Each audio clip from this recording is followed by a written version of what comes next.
led by the Holy Spirit. If we are not led by Him, we're going to be led by something else. If we're not being filled by Him, we're going to be filled by something else. It's by nature. So that's one aspect. Another thing is we should be competent. If we have nothing to give, we have no competency, we cannot help. So that's reality. And John Maxwell put this in a very interesting way. He was a pastor for a couple of decades. Now he's fully in corporate world. And when he was asked to answer a question, what would you recommend or what kind of suggestions would you make to your church congregation, having worked in corporations or in being in the marketplaces? He said, first thing I will share is this: stop sharing gospel with people around you. I said, oh, interesting. What is this, Pastor? And then he added a very profound message: until you gain respect from people. Because the key word in our GLDI or church settings is love. It's like having kumbaya time. We love each other, and that's all good. But in the marketplaces, in schools where we spend 6 days a week, 5 to 6 days a week, the key word is respect. Unless we gain respect through our competency and character, they're not going to have interest to listen to what we say, what we believe in. So that's critical. So the third aspect, Christ-like character. Character is muscle. If we exercise, it grows. If we don't, it atrophies. Christ-like character can be developed only through the obedience to the Word of God. That's what I believe. And ownership, even the suffering, or doing anything, serving leadership, everything has to do with the character. It develops our character. The three elements of Christ ambassadors we want to see as we grow up. So this is the major aspect of GLDI. And Dr. Kim shared about Beyond the Horizon. Anybody remembers that?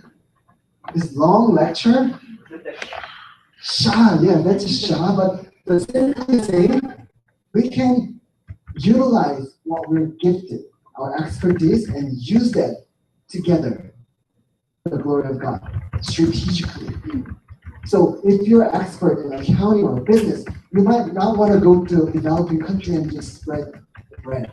But you might want to meet some of the people in the local area who are Christians and mentor them, teach them. There's another way of helping other people. So that's strategically what Dr. Kim shared. But what's the bottom line of GLDI? Does anybody remember? Why do we need it? To change the world? Why do we need leadership so much? The bottom line of GLDI is not leadership. It's not even changing the world. The bottom line is fulfilling the Great Commission of Christ.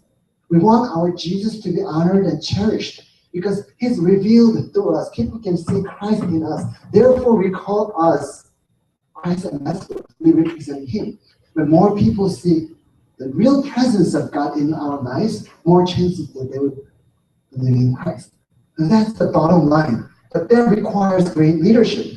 Therefore, we spend so much money and time and efforts to develop our leadership.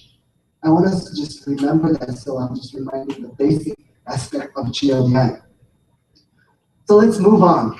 So building a culture, and Charlie, the CEO of Next Jump, said this way: when you ask people, what is culture?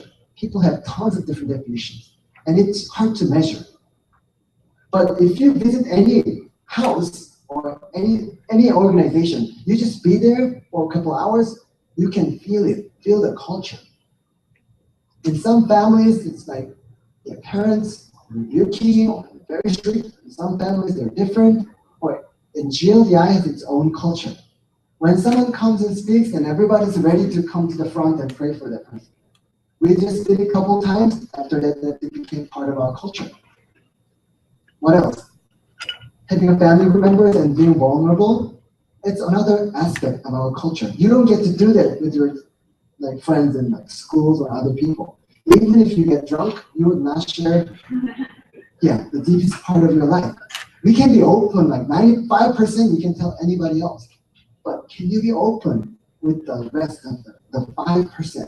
Do you have someone who you can be sincere and open? Would you be able to have the vulnerability? I think that's another aspect of GLDI. And last night we were very intentional about having that kind of time. So this is another culture aspect of GLDI. So Charlie said this way: culture is hard to define, but when culture is correctly set up, you see the right outcome. And that's what they're seeing right now in their company. But he said, building a culture is like raising a child. It takes time. But you be consistent with certain things, and you will get there. And they've been investing in building the culture, like iterating like hell, and they kept on doing it, and they're still doing it, still developing themselves. But they have reached the pinnacle, and then they're going from there. And this is what I want us to think about. I think this one aligns really well with the core of GLDI. It's Jesus' first commandment: love your God and then love your neighbors the way you love yourself. The three aspects are really essential to any Christians. But why it's so important to our GLDI students? Last night I was sitting in my desk until 3 a.m. This is the formula I was able to create. So I would love to share this with you. So loving God plus love me plus love you, and the outcome would be fulfillment of our calling. So if you see, when we love God, it's all about our intimacy with God. Even Pastor Ben today talked about, intimacy is very important. Once we connect with God, that's where it fuels us. We connect with the purpose. And that's the aspect of loving God. And then love me is loving myself. Because, if we don't love, the Bible says love neighbors the way you love yourself. It means unless we learn how to love ourselves, we cannot love other people. So it's one aspect. But loving myself, love me, this is about our growth. We become a better person. How many of you enjoy being miserable amongst everybody? Feeling defeated. How many of you enjoy that kind of thing? No one. We want to grow. And that's about growth. Whether it's not only profession, we can be a father or mother or someone else, but we can grow constantly. It's a lifelong process. But the more we grow, the more we have to give others. The next is love you aspect. So it's loving other people. I just named it love you to make it simple. So loving you means we focus on other people. We're so used to pray for ourselves. For some people, it's so awkward to pray someone else, but we need to practice. And thank you.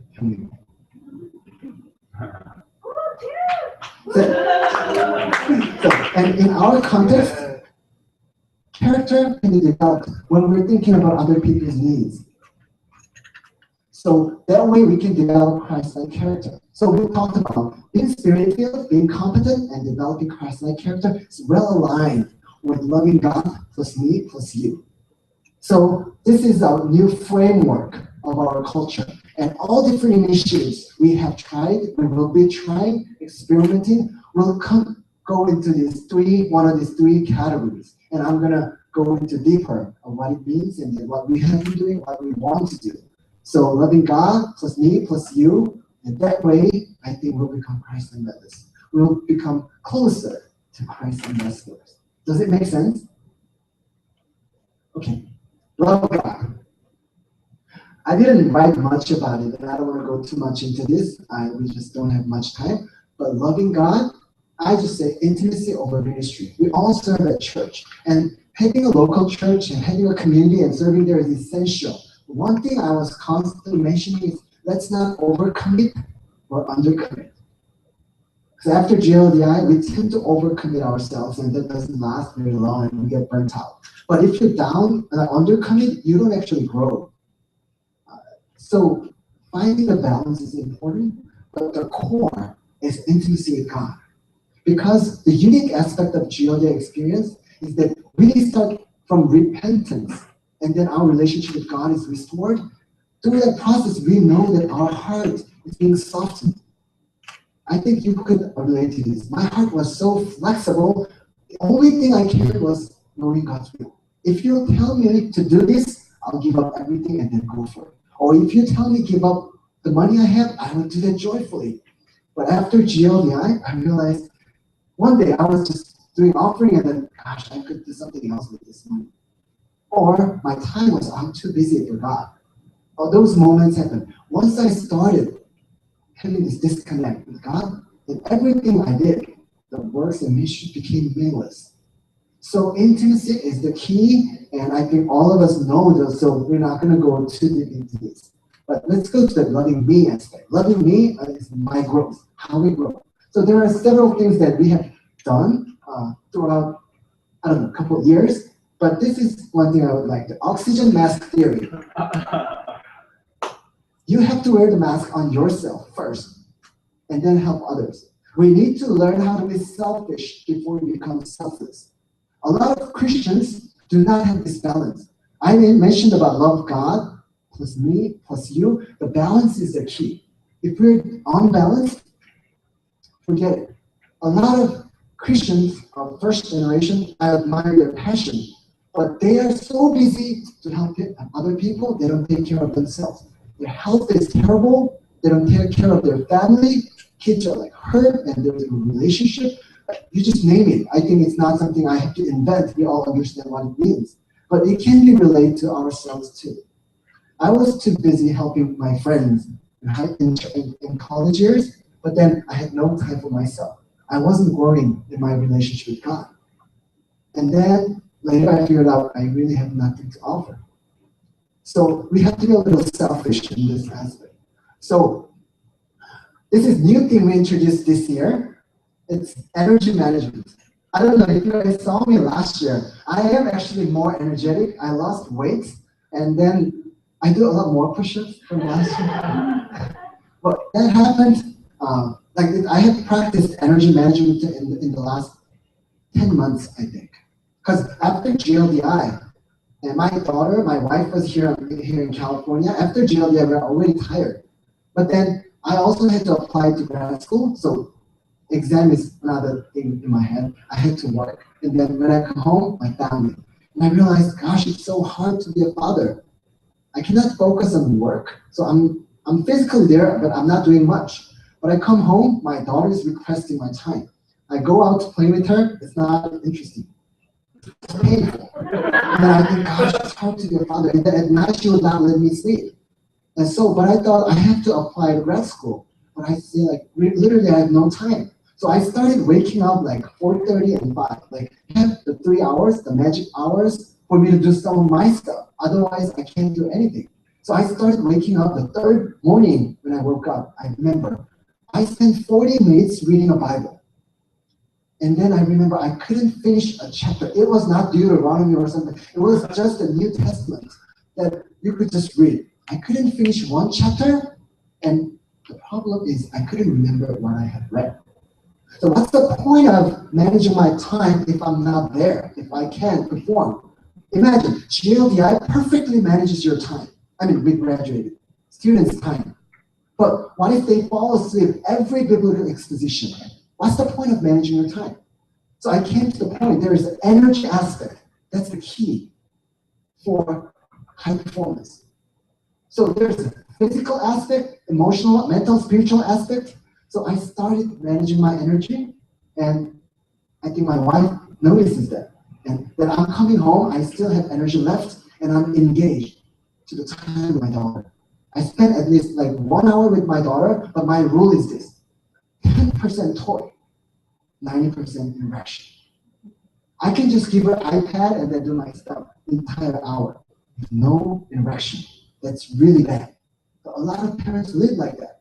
Take their kids to baseball game or other game, they're playing, they don't care, they're just doing on their BlackBerry something, and then just take them back home. You spend a bunch of hours, relationship is not growing. Anything we do, you may sit here, but you may not be here. Agree? So that's what we taught during GLDI. So if you stuff yourself and then you fall asleep, of course, you're a human being. If you're so spirit-filled, filled by Holy Spirit, I have to talk to my sister, you stay until 3 a.m. talking to one another, you're going to fall asleep. You're a human being. It's the 40 days of race. You've got to learn how to manage your energy. But the pattern I found out meeting alumni throughout several years, those who were poor in managing their energy before GLDI, they were poor in managing their energy after GLDI. So those who were not doing well before GLDI, most of the cases, I'm sorry to say that, but they were not doing well even after GLDI. So one thing is to change our paradigm and perspectives. That's great. But another thing is we have to be wise in managing our limited resources, which is energy. So this is one thing we learned. You can just take notes about the name of the book. I would recommend. So this is one thing eventually I would want to bring into GLDI Alumni Association culture. So if there's anyone who's interested in this, since I am practicing and I'm going to attend actually their workshop like this year and learn more about it, but I want to bring it into GLDI because I think it's very essential. So if you read that book, you're interested, and then we'll slowly start with alumni practicing. Maybe focusing on physical aspect. I changed 3 things in my life in the physical area: sleep, nutrition, exercise. And after 3 months, I was able to see that my energy level was going up. I forgot how old I am, but I recovered my energy of 20s. And yeah, and it's possible in all different areas of our lives. So physically energized, emotionally connected, mentally focused, and spiritually it means the purpose. You connect with purpose. So it's our relationship with God. So this is, if you want to learn more, let's go deeper. Okay, the next thing is love me. So how we love ourselves. This is what we tried since 2014, Korea. This is called One Habit a Year. One habit a year is this. GLDI builds great habits in your life. After GLDI, try to keep everything. You end up not keeping any of those. Agree? Or not? But anyways, so this is what we've been trying. So we started in 2014 February. We tried several different ways, and we have figured out what does not work, what works better. We're still in the process figuring out how to do that. But the key aspect is this. If we can focus on one habit, the most important habit, and in that area that we always have regrets, I should have done, I could have done, can we focus on that one habit entire year? And that will become your lifestyle. Later, you don't have to think about it, you're going to be doing it. But what if we build one Christ-honoring habit on an yearly basis? When we become 50s, 60s, we're going to have so many great godly habits in us, we will have no space for bad habits, theoretically. So we started this in 2014, about 120 people signed up in Korea after homecoming and after 2014 class. And then overall, those who did it consistently, it's less than 10%. So we had to think about how to change that whole mechanism. So this year we have 35 people doing it. For the first 3 months, we have about 90% of consistent participation. And right now it's kind of going a little down, but I have figured out some other aspects. So we're going to add it together with this class, and we're going to try it. So experimenting over and over until we find what really works. So it's good that we're failing because we know what doesn't work, but we're growing and we'll get there. So this is one habit a year. So the key point was, so this is Google document. They go and write things down, and then if they did it or not, and then you see the level is 0%, and then 33%. It's pretty low. But then we switched, we started pairing people with 4 people only. So if you do not do your one habit, it's 25% off. So on a weekly basis, we can see, and on a monthly basis, we did this chart. So I just put this picture because we have 3 people here. So we did it. So we're evolving. So be gracious with us, but patient, and then we're going to grow. And I was suggesting people in Korea, let's do a video chat, maybe once a month. Just share your experience. This is what I did with another family group. One sister couldn't join, but we did it, and it's a good reminder. When you just do on the document, there's no interaction, but we need a video chat for 30 minutes, for an hour, 1 month, and then you get recharged, re-energized, you want to do it more. I know John, the photographer over there, he started praying for 1 hour after GLDI. He prayed maybe 1 minute every day before GLDI, before he ate food. But after GLDI, he started praying for 1 hour. And then there are so many other testimonies. And, Josh, where are you? Can you stand up for a minute? Oh, yeah. I wish I had a picture of Josh before. He did exercise the entire year, and he looks a lot better. And that's the power of one habit. My personal experience, I did 15 minutes reading every day. And thanks to that, at the end of my year in 2014, I was able to finish that book, The Power of Full Engagement. I read that book in English. First book in my life. Can you imagine? And then the entire year, I signed up for a magazine of Time. That was on my to-do list when I was in college. But I was never able to read that consistently. But because of that 15-minute reading, I was able to read at least 2 articles every week. So that was like a huge achievement in my life. Right now, I'm doing something else. It's like 3L evaluation. So I'm checking myself. Am I growing in loving God today? Have I grown in loving me and loving you? And that's very interesting. That reminds me of how I'm doing. Am I growing? So that's another thing I'm practicing this year. But one habit a year.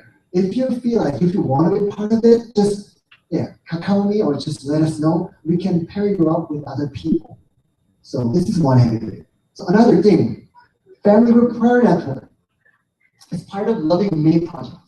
How can I grow? In the family group prayer network, we started in 2012. So Jongjin's here, right here. And then this is another guy family. So initially what we started was, let's do video chat on a monthly basis. And then 2 family groups. Actually, this guy family group did much better than other female family groups. So the theory that it's only girl thing didn't work out. So it's about your intentionality. It's possible, but then we realized it's not sustainable. You cannot do that on a monthly basis. And then in 2013, we almost gave up. We couldn't find an answer. But right now, I got a great idea. So we are revitalizing this. So we're going to start this family group prayer network. I'm not expecting from older classes, but 2014 and even starting in 2012, it's doable. So what we do in terms of building a culture, so this is culture of GLDI Alumni Association for the next 40 plus years, right? I'm trying to bring this culture into GLDI. So they start experimenting that. So you guys all had family group meetings, right? This class, once a week, they do family group meetings through Skype in their room. But there are some prerequisites. Before you start the video chat, you have to write things down. Some of the things you have learned this week, and then some of your prayer requests. And we're going to add one more aspect called tough love. This is something we shared yesterday. What are some areas I constantly struggle? Tell me your sin. That's the whole point. And then you make yourself vulnerable and available so that you can be real with them. And then we're going to add one more aspect of this tough love. We're going to have family group members evaluate me. They evaluate each other. They've been watching and observing each other for the last 30-some days, and they can give one suggestion with love. What is one area of my life that I have to improve? I love singing. You suffer listening, then there is a gap between us. So I should be aware of that. But sometimes people think I'm like this, but no one thinks that way. So that's really bad. It's called self-deception.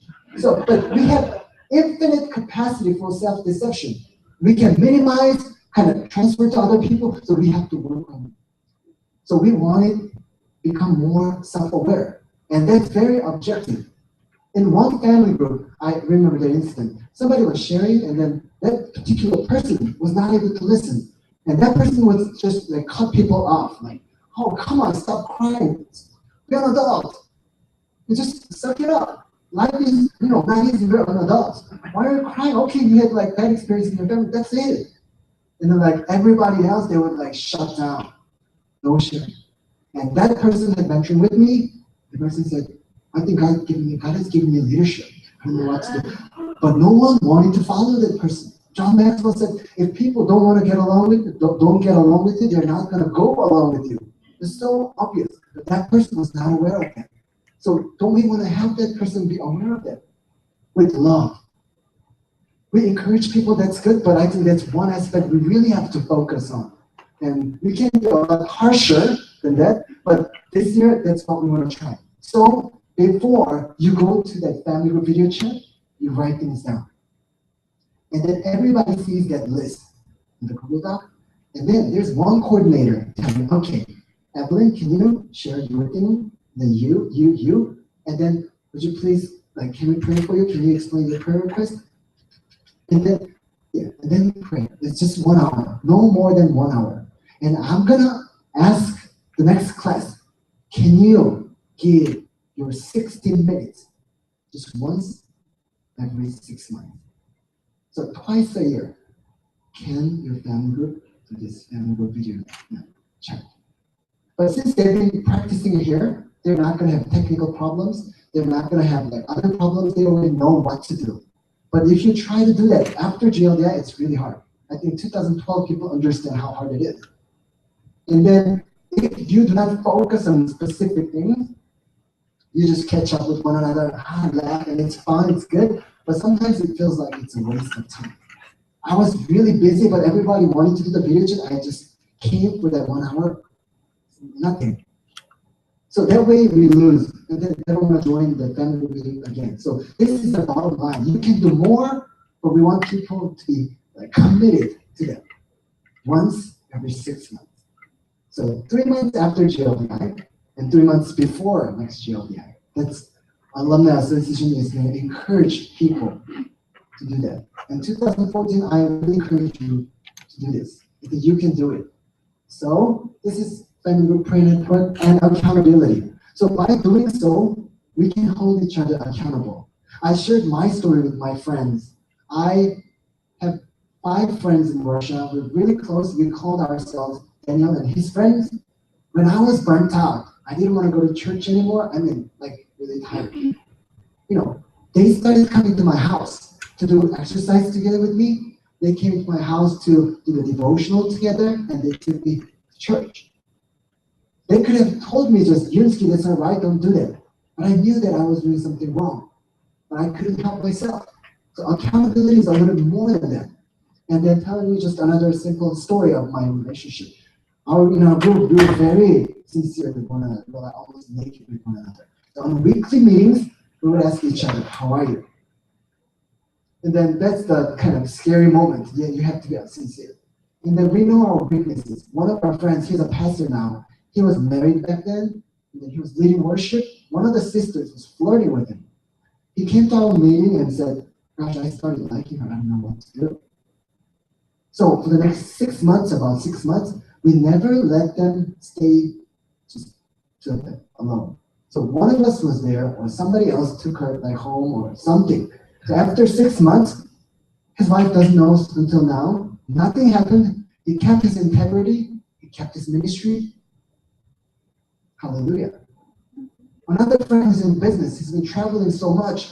And then he shared, gosh, whenever I travel, it's really hard. When I'm in a hotel, it's all the temptations. Watch pornography and all the things. And then since we were having this meeting on a weekly basis, we could text him. Like, where's your hand? Like, that was our like inside joke. With that, he would come back and then like, this is here with us.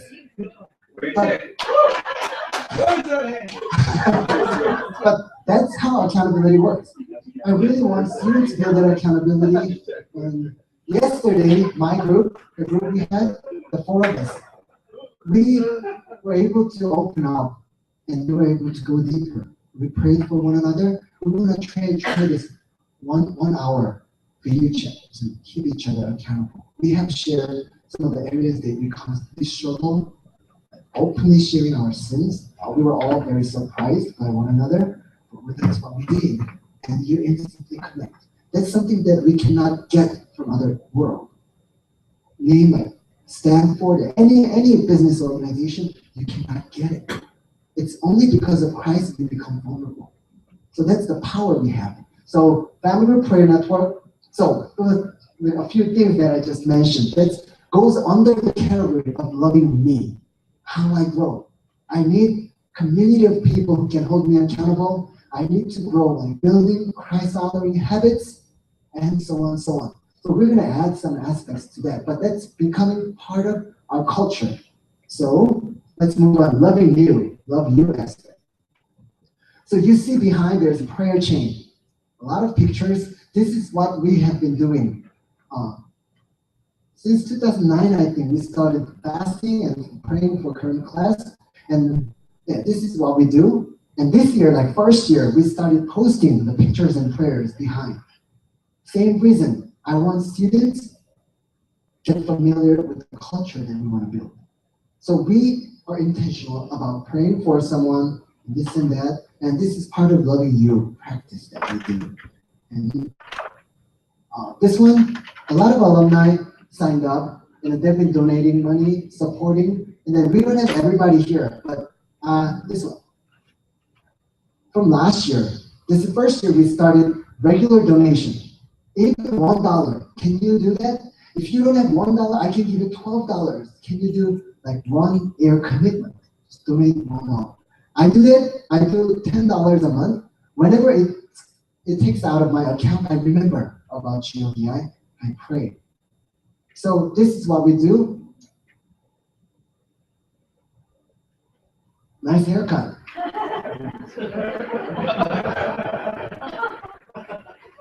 So we've been having people donating financially money and then supporting in every way possible. So this is some of the things that we do. And these are some of the new initiatives that we're trying to add to the Love You project. So some of them might be relevant to you right now. Some of them may not be. Let me briefly walk you through this. This one, we don't have the name so far, but 3-1 GLDI recruitment. So this is what we're going to start with this class. By the end of GLDI, you will prayerfully choose 3 people who you would like to bring to GLDI in the future. And you write a letter to them. And then you share their names with the Alumni Association. We'll pray together. But your goal is bringing 1 person next year. You become intentional about getting to know where they are, what they're going through, what are concerns there, some of the concerns they have, and then see whether GLDI can provide answer. If that's right, we would like you to go and share and then connect with us, explain, and bring that person. Because we have 37 students, but if alumni could bring 1 person to GLDI, we would have like at least 37 people next year from this class. And then on top, we would have more people. So, but I realized bringing someone to GLDI is very difficult. I've been recruiting people and it's really hard. It's 40-day commitment. And then like, you gotta come in 40 days and then, but you also have to pay money. And then everybody says, it's a lot of money. Although, I don't know, I disagree with that. We spend $7,000 minimum per person. And then we just, $2,000 barely covers their food, in the cafeteria, and what do you call the lodging. So try to travel for 40 days and eat McDonald's for 40 days, you're going to spend more money. So this is, so this is what we want. And if you go to your place and think about 3 people that you could invite to GLDI and you become prayerful about it. And if that person comes to GLDI, it's one way to love other people. Because they're going to go through that amazing experience we had. So this is something we want to do. The next thing is adopt a mentor. We talked about it, but we haven't started it. But once the Family Group Prayer Network is set up, we're going to do this. Adopt a mentor is it's kind of interesting name, but we're adopting a mentor. By that I mean, we invite someone we want to learn from, we do video chat or meeting, but then we are adopting them in our prayer because we need them to finish well. They are great people. Even the Brian Ivy, I was so inspired by his message. And I was very prayerful, God, would you protect him so that he could continue well and finish well. It really breaks my heart when I see like people I admire fall. They have scandals and other things. I know we're all sinners, but when those things happen, like a lot of people are affected. So even us will grow and God's going to give more influence to us. And it's important for us to finish well because there will be other people looking at us and saying, oh, I want to be like Chee-Yeon, I want to be like Kevin Opa, something like that. But you've got to stay strong. But that's like for all of us. So Adopt a Mentor is like that. But from next year, we're going to do this one. We're going to have high school graduates coming to GLDI. During GLDI, we're going to have a separate camp for them. 1 week, separate camp. So what I want to do is connecting them with our alumni, with current class, plus with our alumni, depending on which school they go to. If they go to the school that you graduated from, if I ask you, can you do a video chat once in 6 months, just once to connect and then just once in a while text them how they're doing, you can help them to get adjusted to college and keep their faith. And then you can bring them to GLDI. So we want to invest in this process for the next 3 or 4 years to see this so tangible results. That's what I see. But that's one way how we can love others. Do you agree with that? This is something we want to try. And then Servant Leader Award, this is a very interesting thing. This is something we want to do with this money. This money, people donate it on a regular basis. So this is something new that we're going to start this year. So by the end of GLDI, we will find who is the servant leader of this class. How would you do that? I learned from NextJump. They do within their company, it's called crowdsourcing. So they do a survey. Who helped you succeed the most? Who helped you succeed the most and how? So you're finishing GLDI, and who helped you succeed the most? And they would be able to write someone else's name and then explain how and why. And it's not celebrating the quarterback, but then we call it lineup, like the line, the people who are supporting for him to run. But usually only the quarterback gets the highlights, like spotlight. So we don't want to celebrate those leadership, but we want to celebrate the servant leadership that no one notices. But they've been contributing a lot to the class. So we're going to give $1,000 scholarship to them.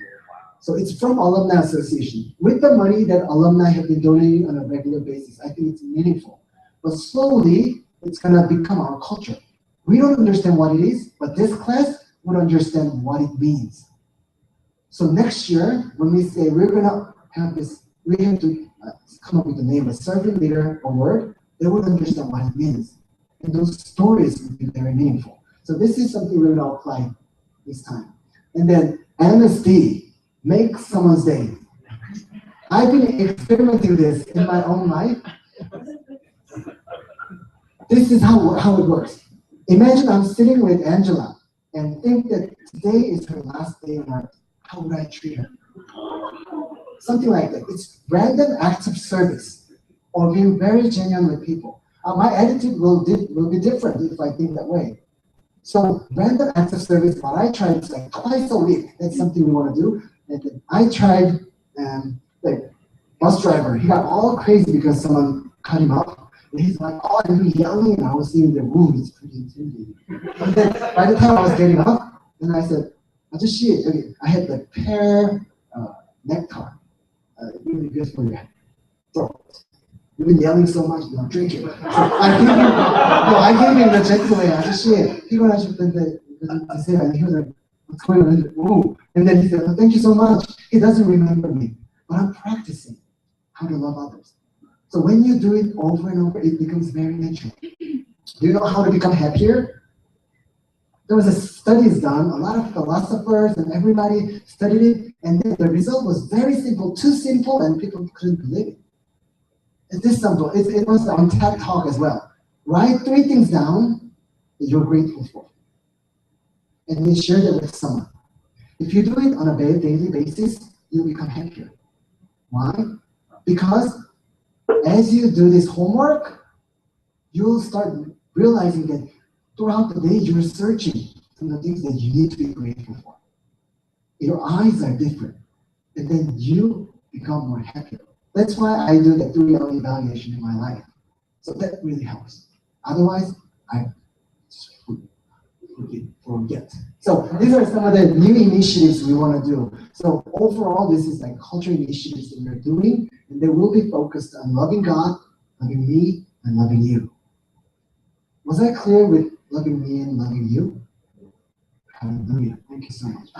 So these are some new experiments I would like to introduce. This is to edify our GLDI curriculum and everything else. So this is very interesting. So let's go. So if you see our booklet, actually I didn't get to introduce very much. Can I have the booklet? You see in the beginning there's a guy, someone says it looks like Hindu but there's a guy in the beginning. So initially we had our theme, icon. And then in Genesis 1:26, when God created us in his image, there's a word called icon. But these days we have icon. It represents something, but it's just there. Very simple. If somebody clicks on you, if you're an icon and somebody clicks on you, and something will show up, who they're going to see. And that's who we are right now. But eventually, who do we want people to see? At the end, we want Jesus to be revealed through us. So therefore, in the beginning, let's click who I am. And at the end, that's Genesis 1:26, the restored image of God revealed through us. And then the whole booklet inside is the process. And I believe that's 3L. Loving God plus me plus you. That's inside. If we keep on growing in loving God and me plus you, we will get there someday. That's what I sincerely believe. So this is who we are, and this is where we want to go. And then this is what we want to try. But one thing we have to be aware of is self-deception. This is part of my energy management lecture, but therefore we need someone else to tell the truth to us. So self-deception is something we have to deal with. So that's why we do like evaluation within family group members and all the things. I really want to help students to become more self-aware. Okay. So this is something I want us to practice. And I'm trying to bring this into GLDI, even into the curriculum, but we're in the process of trying it, whether it would fit or not. But let me introduce this one. This guy, this is the writer that wrote the book Energy Management, the Powerful Engagement. This is #1 psychiatric in the nation, arguably. He, with this energy management, he trained tennis players.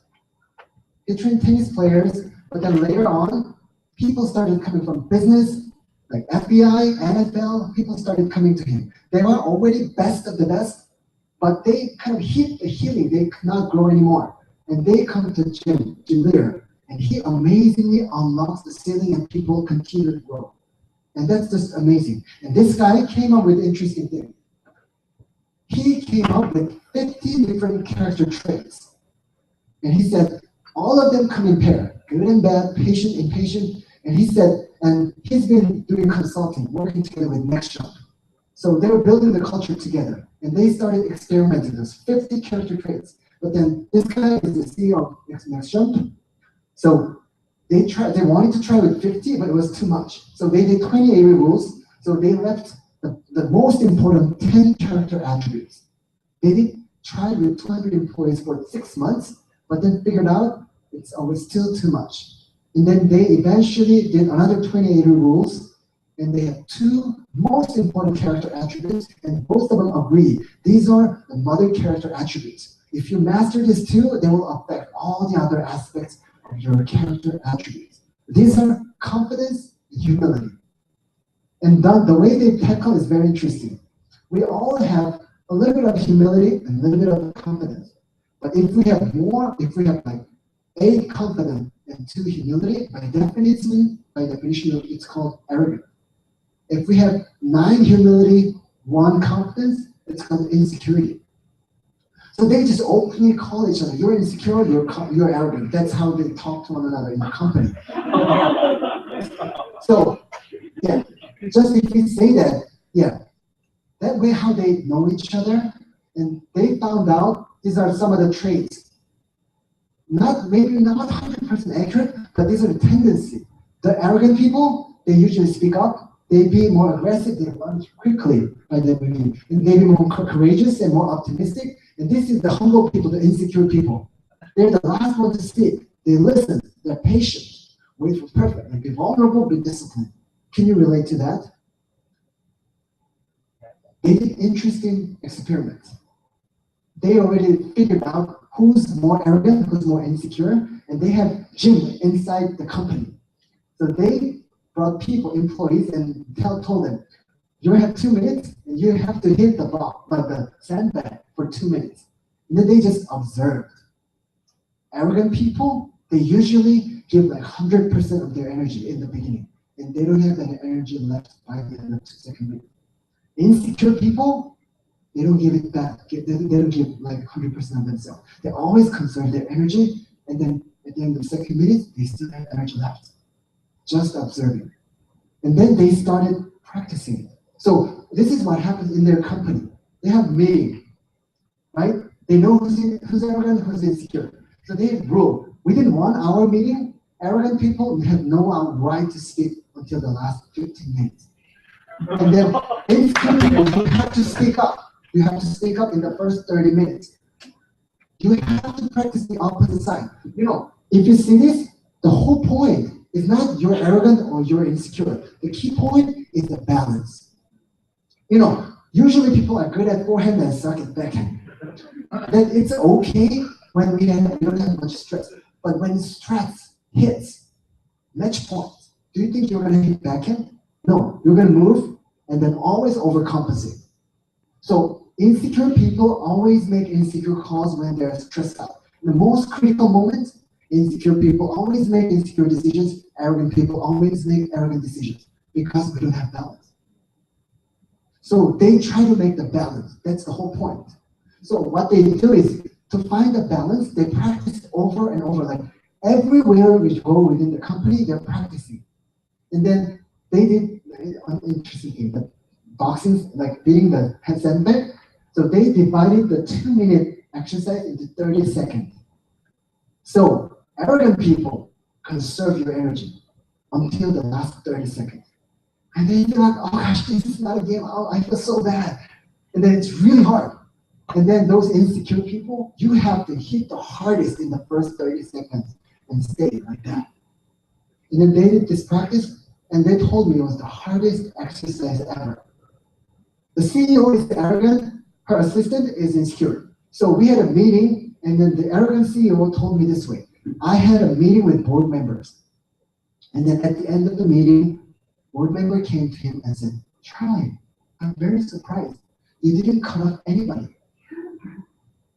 But Charlie, when hearing that, he realized there was the same mental phenomena happening in him, as if he was holding himself for the first 30 seconds, another 30 seconds, like hold it, hold it, hold it. Now it's the time, and he was giving his best. And then the board meeting, he wanted to cut off people. He was hold it, hold it, hold it. And when his time came, he did what he had to do. So it's, Strengths Finder, most of us, right? It's not different from Strengths Finder. If you find strengths and then you develop it, but you have to have some kind of balance so that your weakness does not become your hindrance. So you will still hit your winning shot with your strength, but the key is the balance. And this one, they have been experimenting over and over. And it became their culture, and they started seeing results, right? But another interesting thing is this. This is called OptiGate machine. Have you ever heard what it is? OptiGate machine. So this is very interesting. This ajushi is called, his name is Daniel Gorman. He invented this whole thing, OptiGate machine. So this one, usually there was a machine that checks your balance, right? This is for ski players. But this guy added another technology, not microscopic, but you see stars in billion telescope, the billion light years like distance. He took the technology into this machine.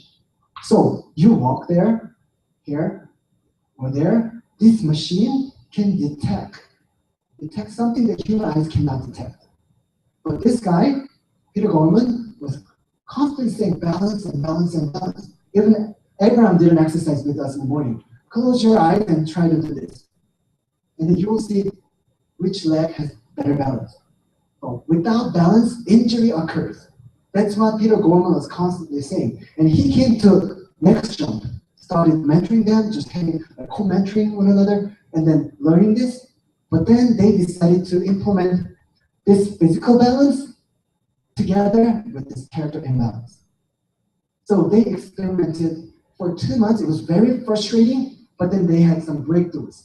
They figured out correlation between those two. Can you imagine a confident and happy, I don't know, like someone who's in that state walking like this?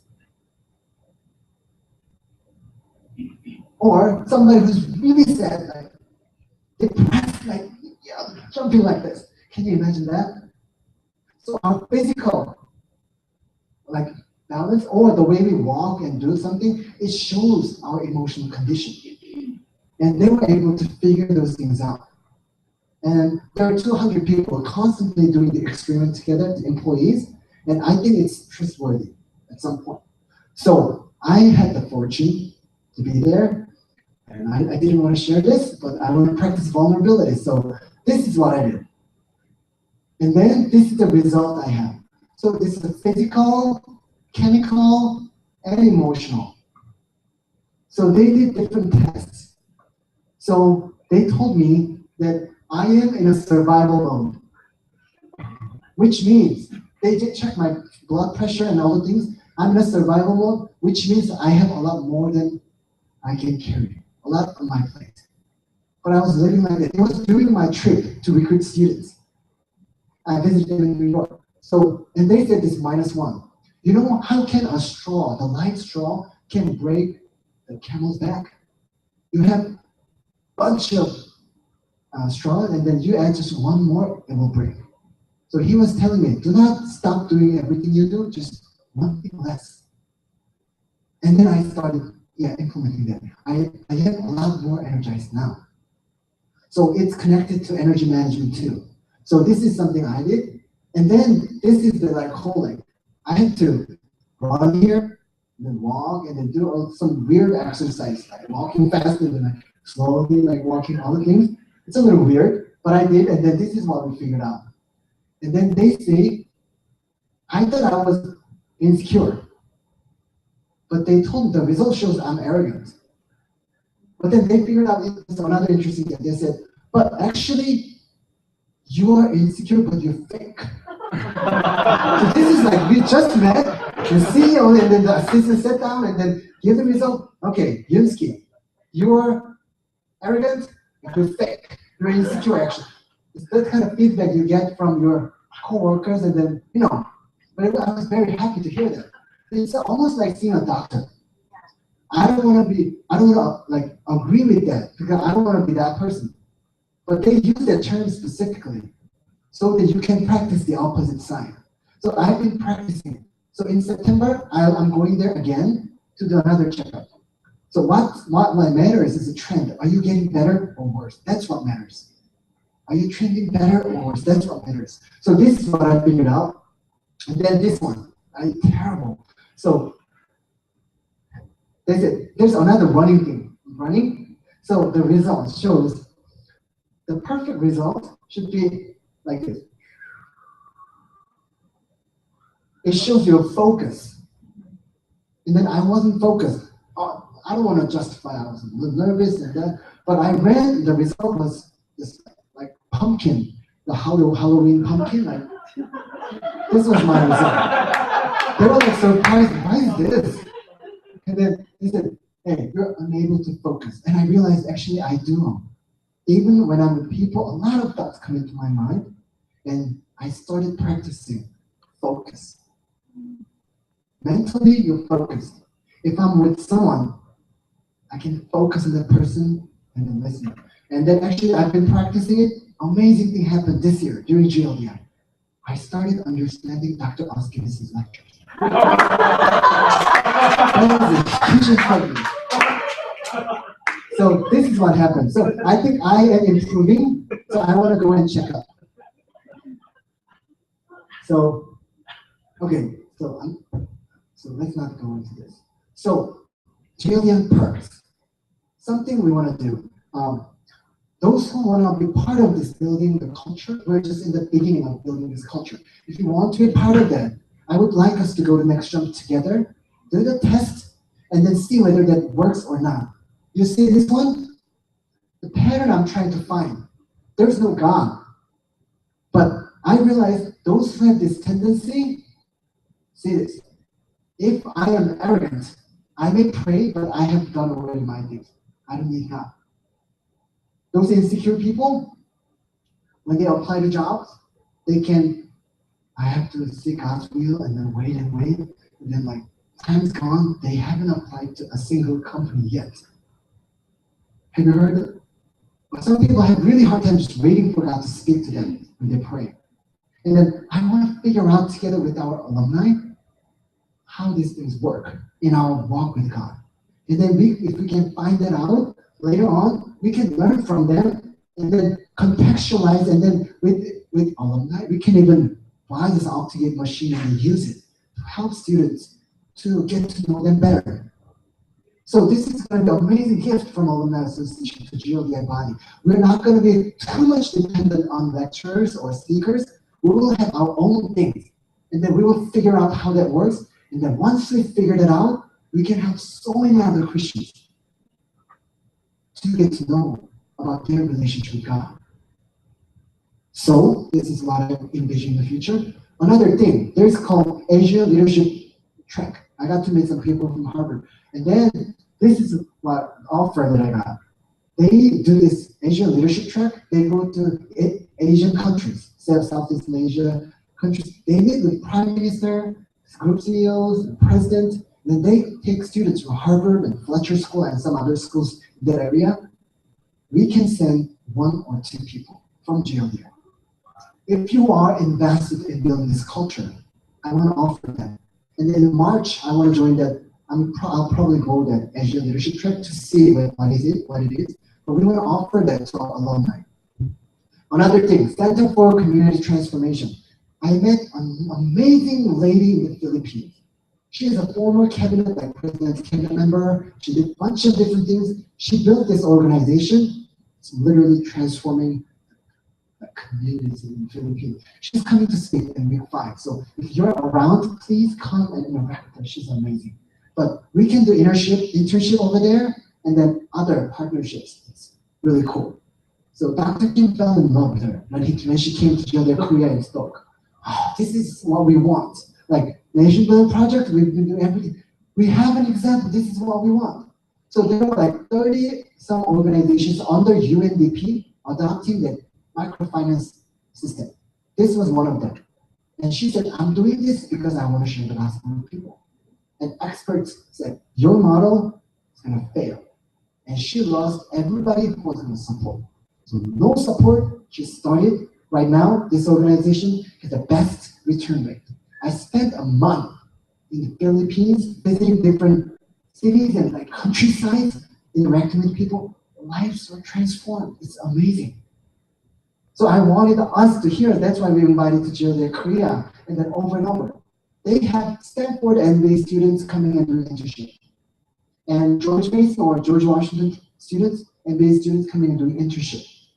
But they want GLDI students partner them. So it's another GLDI person, and we're going to develop this list over and over. But I want us to build a culture together. If there was anything that was relevant to you, I want you to be part of it. That's what I'm asking you to do. So, we've seen this one. We started GLDI here in the US. We have GLDI Korea. And Dr. Kim wants to have 40 to 50 different GLDIs all around the world. And imagine this. Christ-loving young professionals, not only here, but in all different countries. Imagine we have 40 students and we have 50 different GLDIs. Every year, we're going to have 2,000 Christ-loving, Christ ambassadors in all different countries.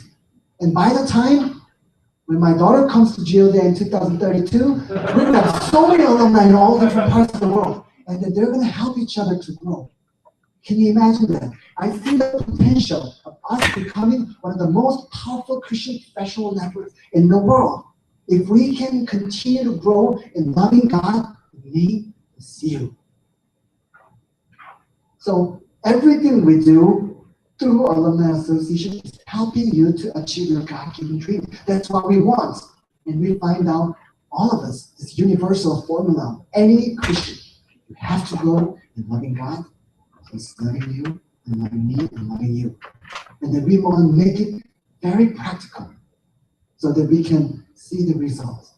It's not just, oh, I want to love someone. If you love someone, show me how you love. One way how I practice loving the students is I meet up with every single person and hear their stories and pray for them. Their life becomes more relevant to me. I become more sincere. My prayer becomes more specific.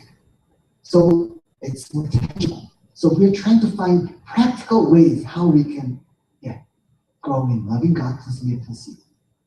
Can we say it together? Love God plus me plus you together? 시작. Love God plus me plus you. Okay, is it catchy?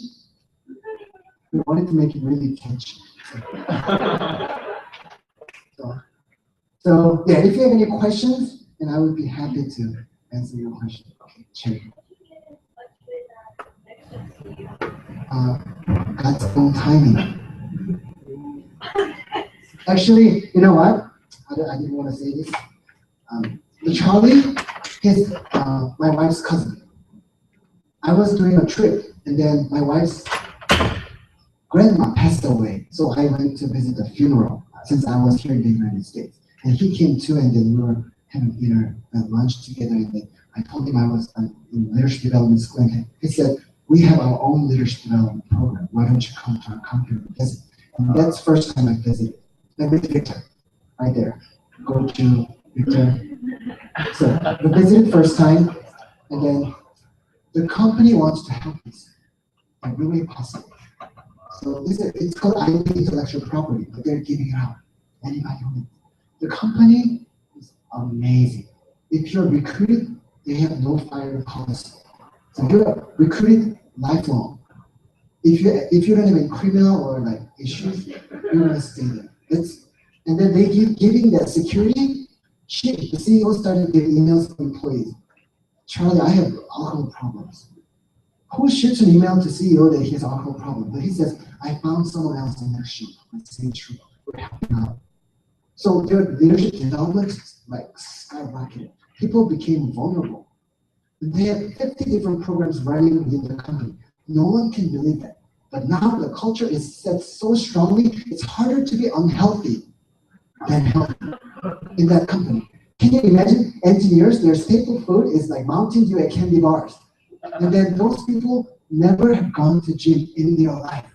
But in their company, right now, it took a couple years, and they did some different things. 90% of employees do regular exercise, minimum twice a week. And then 100% became a norm. And it's amazing. So we want to learn from them. So yeah, did I answer your question? May I ask, what was that one thing that you cut out from your survival mode? You had to keep one thing out. What was that? See. Wait. Oh, so you weren't sleeping enough, so then you're sleeping. Yeah. Oh. So for me, yeah. And another thing that just happened naturally. When I'm in Korea, I just set different meetings and I constantly meet people. And right now, thank God, my family moved to countryside. And no one comes to my house, no one can reach me. So I'm with family. And that gives me peace. And I realized I saw the huge contrast between me constantly doing my work, trying to do more and more, and feeling guilty if I don't do. Now, I'm different.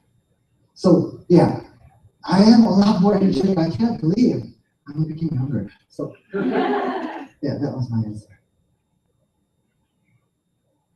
Any other questions? Okay.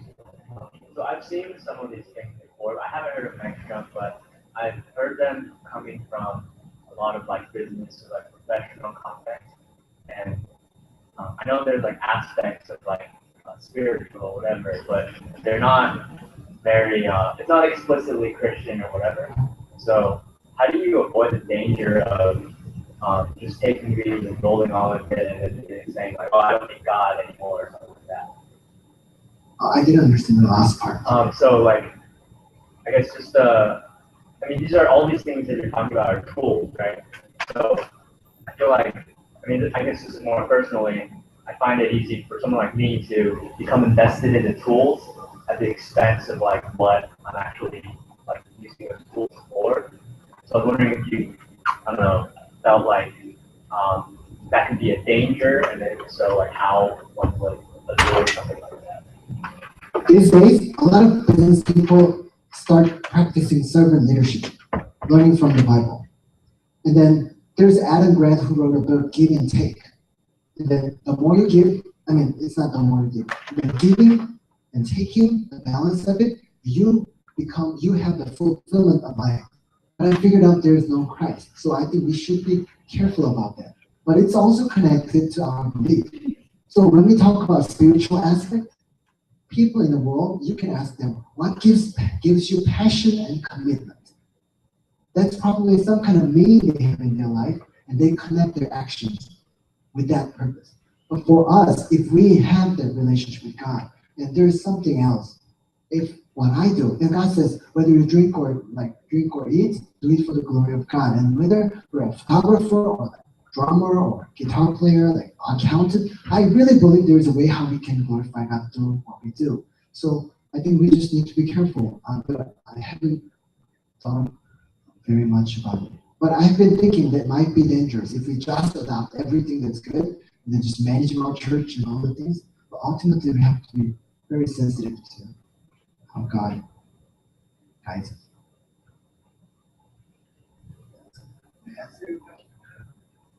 Josh? Okay.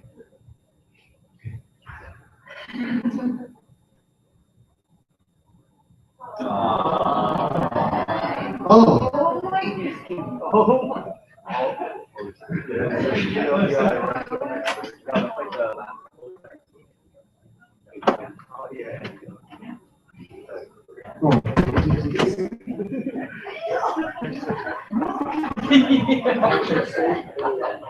Okay.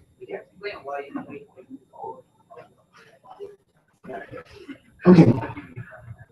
It's not what I created, they came up, but physical part and emotional part, that's where you can recover your energy the most. So that's why it's at the bottom. So even if you really want to serve other people, if you are sick and tired, or you're super depressed, you can't do anything. So like physical energy is at the bottom for you to actually perform. So that's the most important aspect of your energy. But emotional part is really important too. One word can discourage a person up to like he wants to die. But one word can give a life to someone. So that whole emotional aspect can change things drastically.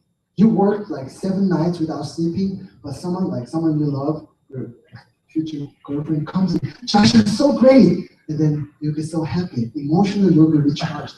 And you can like stay working another 3 days. That's how male mentality works. So, so that's emotional.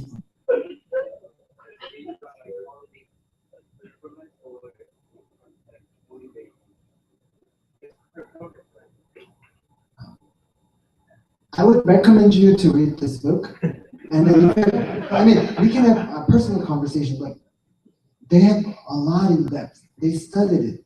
They wrote thesis on this aspect, so they have a lot to offer. So I would recommend that book highly. Any other questions? Okay. We need to take a picture, right? I forgot that we had to take a picture. I was focused, so I forgot about the picture.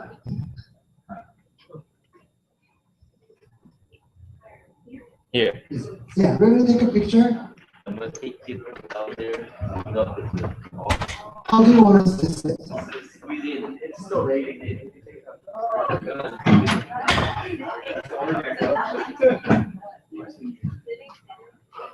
Sitting, whatever. Oh, we're gonna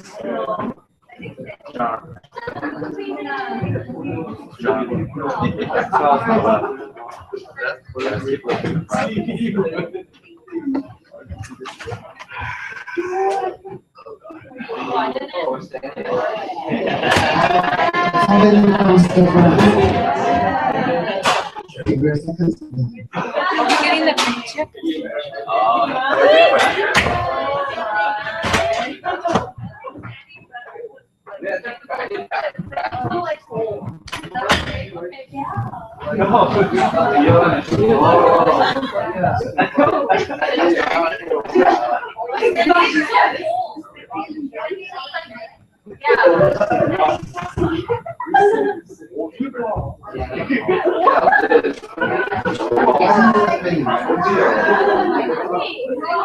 Okay.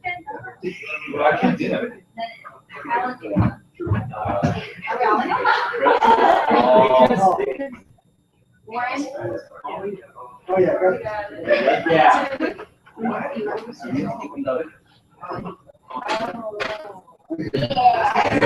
I'm from Bali. Somebody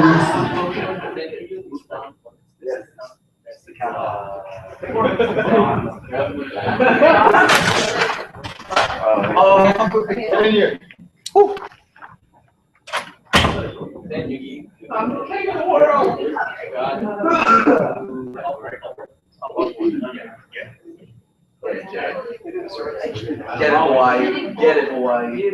I'm down for Hawaii. I pose like this.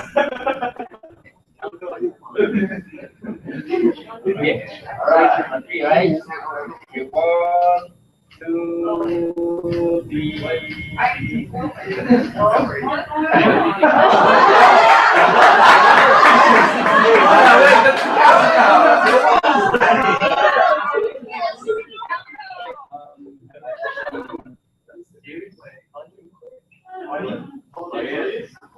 I can see you.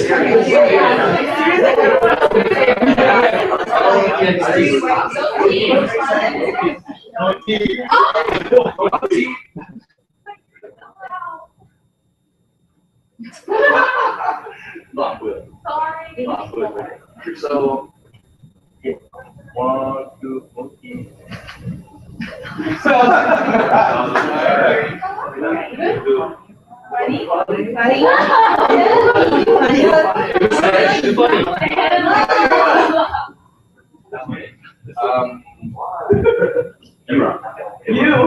you were sorry.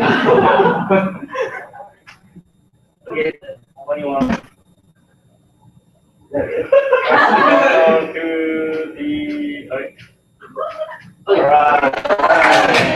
Thank you, Hamu. Don't sit down yet.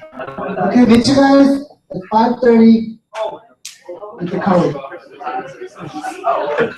Hey guys, who has a raise right now? Okay, let's do it. Mama, I have your.